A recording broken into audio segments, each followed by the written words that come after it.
Shalom, Israel. First of all, I'd like to give all honor and glory to Yahweh, and I do so by Shem Mashiach Yahushua. Second of all, I'd like to give double honor and glory to the elders who taught us His truth and paved the way for us to come and grow in this thing. And I'd also like to give sincere shalom to the brethren who are diligently in this truth. If you subscribe to the way Sakari does the New Year, like as I do, then Happy New Year.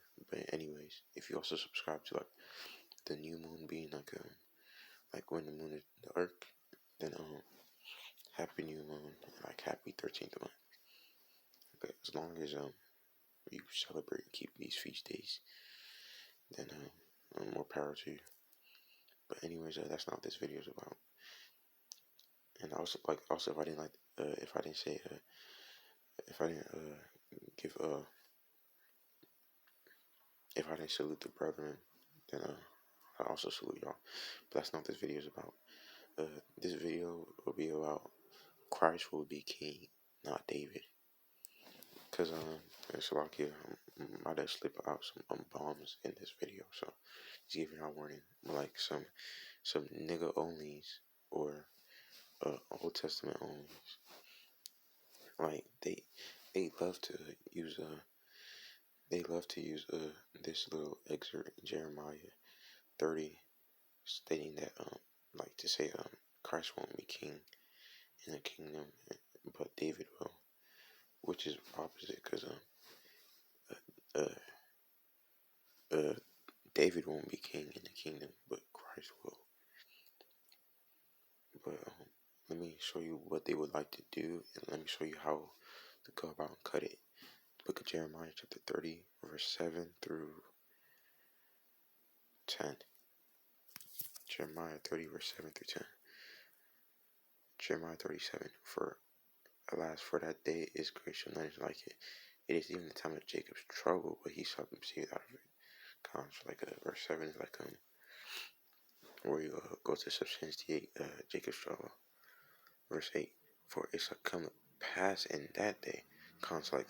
If you understand this truth at all, then you know that Jacob's trouble is like when all hell is breaking loose. And if when it says in that day, you can't say in the days of Jacob's trouble, because the Messiah is not coming like during Jacob's trouble, but like he's coming as Jacob's trouble is ending. He's not coming in the midst of Jacob's trouble.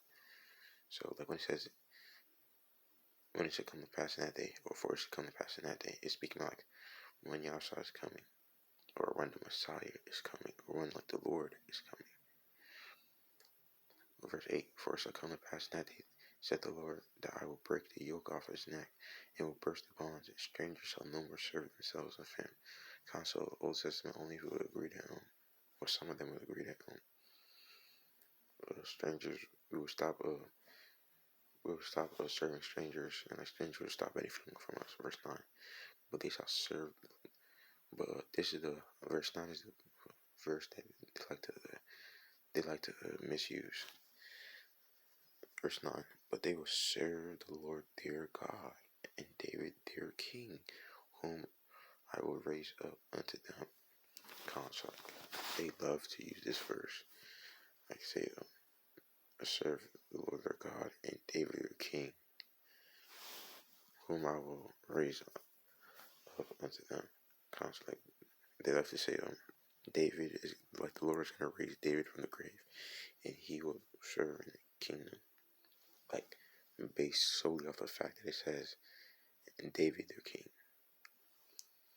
But let me just read the main point is verse 9, but let me read verse 10 to better substantiate I can't speak. To better substantiate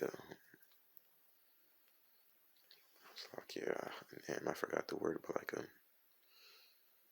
the whole message, basically. Therefore fear thou not, O my servant Jacob, said the Lord, neither be thou dismayed, O house of Israel.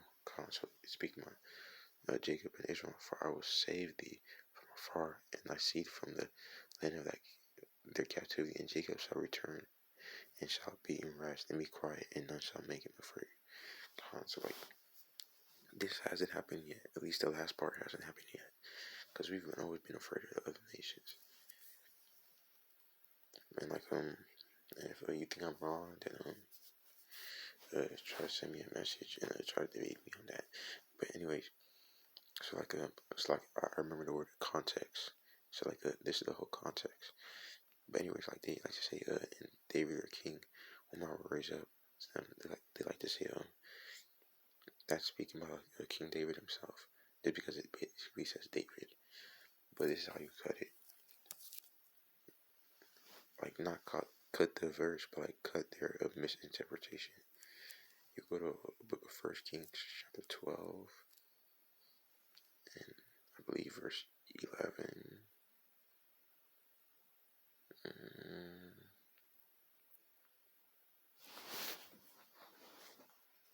First Kings 12, 16 through 17. So this is after Solomon died, and the Lord said he would split up Solomon's kingdom because of the wickedness he did. So like Solomon's son Rehoboam, like he's having trouble in the kingdom right now, and like Jeroboam is like leading basically at this time Jeroboam was leading all the other tribes except for Judah. And like cause like the other tribes are being oppressed by like the Judites. So like Jeroboam and like leading the other tribes is like coming up to Rehoboam and saying, "Oh, stop oppressing us. Like, just make our bondage a little bit harder." And then Rehoboam first he asked the chief counselors what he should do, and the chief counselor just said, "Oh, just make their bondage a little bit harder, and like they will serve you with all their heart." But then he forsook their counsel and took the counsel of the people he grew up with, and they said, "Oh, make their lives harder." And then like the Northern Kingdom eventually ended up rebelling. But that's just the context. But 1 Kings 12:16. So when all Israel saw that the king hearkened not unto them, the people answered the king, saying, "What portion have we in David?" So like David means David in this part. Neither have we in the inheritance of the son of Jesse. So like when it means like David, it just means like his kingdom, or like his lineage, like his house. But check this part out. To your tents, O Israel, now see to thine own house, David. So Israel departed unto their tents. So like Israel or whoever speaking in this verse said, now see to thy house, David. Like I didn't say to Rehoboam. Like verse 17 says, but as for the children of Israel which dwell in the cities of Judah, Rehoboam reigned over them. Cause like this is when the kingdom split. Like Rehoboam wouldn't hearken unto the northern kingdom, and like basically every other tribe except for the tribe of Judah. So like we got fed up and stuff. It was like let's just go to our tents. Let's just go to our tents. And like the speaker in like verse 16 and 17 says, go to your house, David. But King Rehoboam is not David. Like David is Rehoboam's grandfather. So how can that be? How simple? Because it could be only speaking about like David, because like that's like basically the leader or the founder of the house of David. And just like if you're somebody you know, or like a close friend of your family has ever called you like by your father's name or something like that, like that's just that's just somebody like that. That's not technically your family name, but like that's just how it is. Like you can be called by your father's name or like your grandfather's name, or like just somebody prominent or important. I think that like that's how some last names even got invented. But it's just my quick I can't really say this video is quick because it's like 10 minutes long, but it's just my breakdown on Christ will rule in the kingdom and not David. But anyways, I hope somebody got edified. And I like to give all honor and glory to Yahweh, and I do so by Shem Shah. And I pray for the brethren who are diligently in this truth, seeking the righteousness sake. And I pray for and I pray that y'all pray for me as I pray for y'all. I pray that y'all pray for each other. Shalom.